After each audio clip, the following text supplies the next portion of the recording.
The VFL team against Frankston on Saturday night is going to be absolutely packed and you won't want to miss it.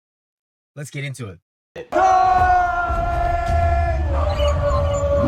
So, a quick couple of things before we do get into it.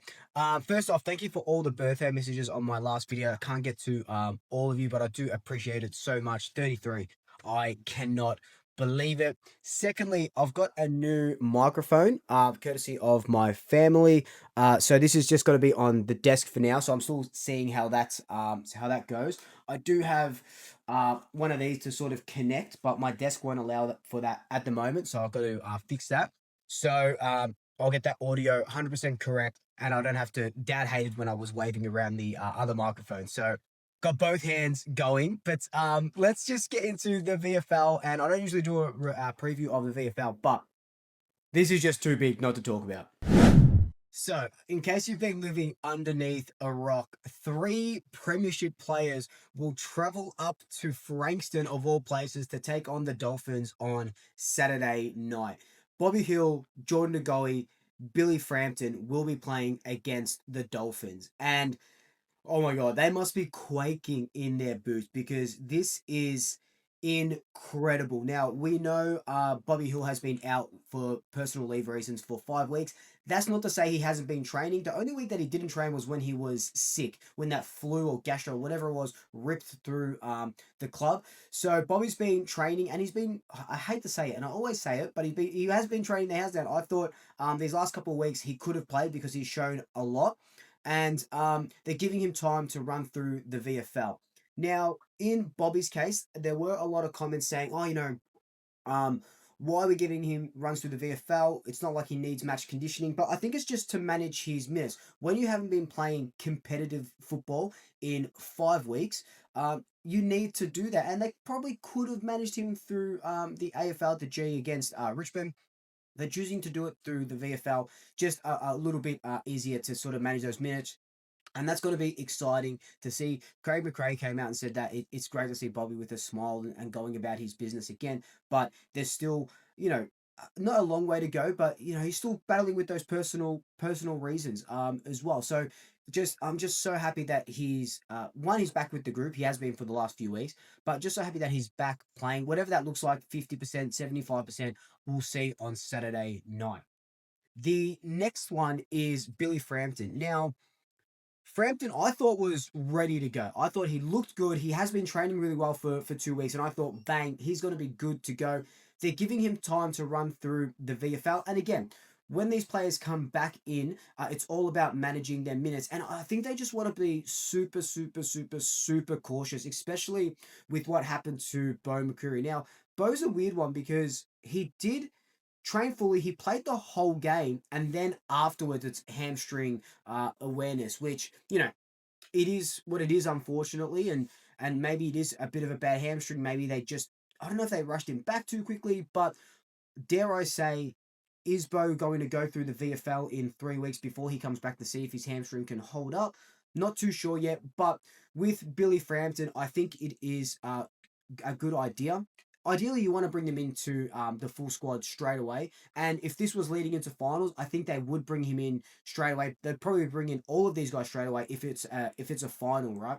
But we have that luxury of our VFL team still in season, and we haven't got a buy or anything, so we're able to bring those through, manage the minutes, and that's all what Fly has been saying for the whole year, managing minutes. Managing minutes in game as well. We see sometimes, Pendle's a sub, or it's not even just that. If you look a little bit deeper, Sidebottom might play 65% of the game. Pendles might play 75% of an AFL game, and it's managing the minutes throughout that. So they're doing that with Billy Frampton because they know how important Frampton is to us in our defense. And that's why we're going so hard for Jack Silvani, and I do hope he comes to the club. But we want to make sure these guys are set up for success, not set up just to play and fail, kind of like what has happened to Bo, and even Lockie Schultz in the past, where he came back from the hamstring, did another hamstring, I believe. So I really, really like that. But the biggest guy playing, of course, is Jordan De Goey. Now, we haven't seen Jordan De Goey since that Geelong game, and I remember saying in that Geelong game, it looked like he was fit to play but wasn't fit to perform. Now that's has been a key message throughout Fly's tenure, especially these last 2 years. And I reckon they rushed him back a little bit too quickly just because they wanted him to go through and get that AFL practice. But in that Geelong game, he did go missing for chunks. He didn't have his explosive power. We know it's because of the Achilles injuries and trying to fly off that Achilles because uh, it's where you get all that sort of power from, and he just didn't have that. So now we haven't seen him since what was that, round 8 or round 9, and he'll play in the VFL after he probably could have. Played the VFL 3 weeks ago had he not had that concussion, went through 2 weeks of concussion protocols. But like I've been saying in all of my training videos, and I implore you to watch them, Jordan De Goey is the fittest and strongest I've seen him in a very long time. And that's, say that's 2 years, right? 2023, he looked absolutely incredible. And I reckon he's in that peak sort of body that looks like his 2023 season. And we know what he was able to do in the finals in 2023, even taking away that grand final goal. Just that power, the clearance. Think about the GWS game where he was just incredible in that game. That's the Jordan De Goey that we want to see, and hopefully we get to see that. With Jordan De Goey as well, I remember saying, I don't know, 4 or 5 weeks ago, I don't know the exact video. I'm like, if he comes back, he needs to play in the VFL. I'm not putting him into the AFL system. I remember getting a little bit of pushback. And look who was right. Swoopy was right, hey? But it's good. I dare say maybe he doesn't come back for the Brisbane game, right? Maybe it's the Hawthorn game. I would want to see him kind of on the Titch model where he plays, I don't know what they're going to do.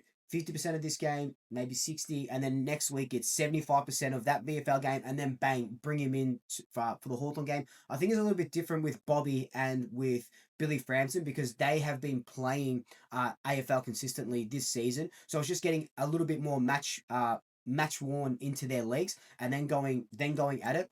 But Jordan De Goey, different kettle of fish. You want this guy purring leading into finals, and bringing him back for Hawthorn, Adelaide, Melbourne, and then going into finals. That's what you want.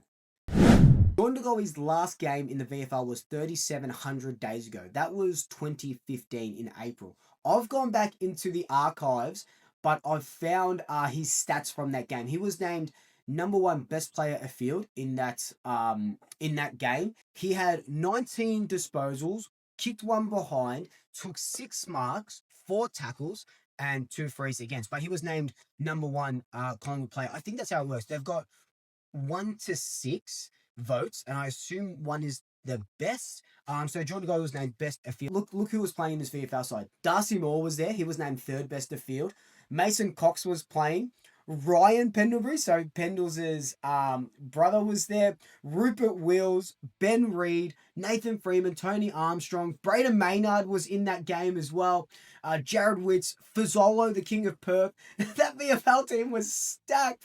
That is absolutely wild. So he'll be playing his first game. And who did we play against that? It was the Northern Blues, I think. North Ballarat at Mars Stadium. So that was 19th of April, 2015. That was 10 years ago. 10 years. Oh my God. I was 23 10 years ago. That is wild. Another guy who's even, those 3 premiership players are exciting to play against the Dolphins. One guy I'm so keen to see and making his VFL debut is Tommy McGuane, our father-son. Obviously, Mickey McGuane's kid. This is going to be exciting. If you weren't excited, I don't know why you wouldn't be, for Jordan De Goey, Bobby Hill, Billy Frampton making their return. Old mate Tommy McGuane will be making his VFL debut, and this is bloody exciting. He didn't have a good Vic Metro sort of series, not as good as his like Western Jets, where he's been smashing it. And I think the first Phantom draft didn't even have him in the top 30, which is fine by me. I'd rather pay less for a great player like him. So that's going to be exciting as well. Just how he links up. This is not about managing minutes. This is just about him with AFL bodies and getting him ready. Remember, we didn't see this with Nick Dacos, mainly because of COVID, and Nick Dacos didn't play a lot of the games in the year of his draft and even the year before. So it's going to be nice to see what Tommy McGuane can bring to the VFL side, and all of that as well. We might see, I reckon it'll be Mason Cox, Markov as well, might push down to the VFL again, just based on what was at training today. And we'll know more about that at 5 o'clock when teams get announced on Friday. But this is amazing. If you aren't doing anything on Saturday night, come down to Frankston and we'll have dolphin soup for dinner. I'm going to be there. I'm so excited. You know what? I've never been down to Frankston before, just in general. Because I never had the need to go down to Frankston, but now I need to get to Frankston. I think it's Kinetic Stadium. I am so bloody excited. And let me just say as well, naming your team the Dolphins and their mascot being this like angry looking dolphin, incredible. I love that. We need more of these fun sort of mascots. You look at the NFL and the NBA having these really cool mascots. I love that. I love the Dolphins. And it just for the VFL team just in general. The Dolphins are 7th. We're 5th. We need to win this, and we've been doing super well in our VFL. With mainly VFL listed players. There hasn't been a lot of AFL senior players there because we've been pulling them out because of the injuries that we've had, kind of like what we did in 2024. But now we've got at least 5 premiership players playing in that VFL side, and Mason Cox is reuniting in the VFL. Will join the Goey for the first time in 10 years, so that's going to be really, really exciting. But this is just, I need to get a video because I'm just so excited. And to think that in the next, let's just say in the next 2 weeks by Hawthorn's game, so we're taking into account this game, Brisbane's game, and by Hawthorn's game in the team, we should be having Jeremy Howe back, Jordan De Goey, you would hope and you would think, Bobby Hill, Billy Frampton. That's along with Dan Houston playing against the Tigers. Tim Membry is back. Tom Mitchell might be back as well. We are starting to purr at the right time. And I don't know why I'm using cats and purring and stuff like that. But think of it as like a Porsche, like a purring of a Porsche or something like that. So I am very, very, very bloody excited. I will see you there on Saturday night. Some really good football at Frankston. I'm hoping they have chips and gravy. I've been craving chips and gravy, so I hope that it is there. But let me know your thoughts down below. Who are you most excited to see? You only get one player to choose. Let me know your thoughts down below. But until then, like, comment, subscribe, tell your family, tell your friends, tell your pets. And until next time, double shackers. I can do double shackers now. I'll swoop you later.